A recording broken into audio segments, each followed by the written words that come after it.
வணக்கம் நண்பர்களே. இப்போ நம்ம பார்க்குற இடம் பார்த்தீங்கன்னா திருக்கடையூர், மயிலாடுதுறை மாவட்டத்தில் உள்ள புகழ்பெற்ற சிவன் கோவில். அமிர்த கடேஸ்வரர் சிவன் மற்றும் அபிராமி அம்மன்.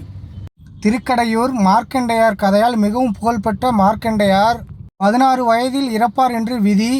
அவர் சிவனை தீவிரமாக வழிபட்டார். யமன் அவரை அழைக்க வந்தபோது மார்க்கண்டேயர் சிவலிங்கத்தை அழைத்தார். சிவன் கால சம்ஹார மூர்த்தியாக தோன்றி யமனை அடக்கி மார்க்கண்டேயருக்கு சிரஞ்சீவி நீண்ட ஆயுள் அருள் செய்தால். இதனால் இந்த கோவில் ஆயுள் நீடிக்கும் தலம் என்று நம்பப்படுகிறது. இங்கு அதிக மக்கள் வாழ்க்கை விழாக்களை நடத்துவார்.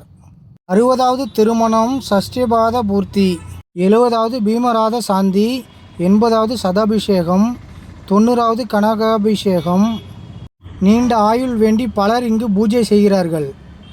இது போன்ற திருக்கடையூர் கோவிலுக்கு செல்ல வேண்டும் என்றால் CVM டிராவல்ஸை தொடர்பு கொள்ளுங்கள். லைக் பண்ணுங்கள், ஷேர் பண்ணுங்கள், சப்ஸ்கிரைப் பண்ணுங்கள் நண்பர்களே.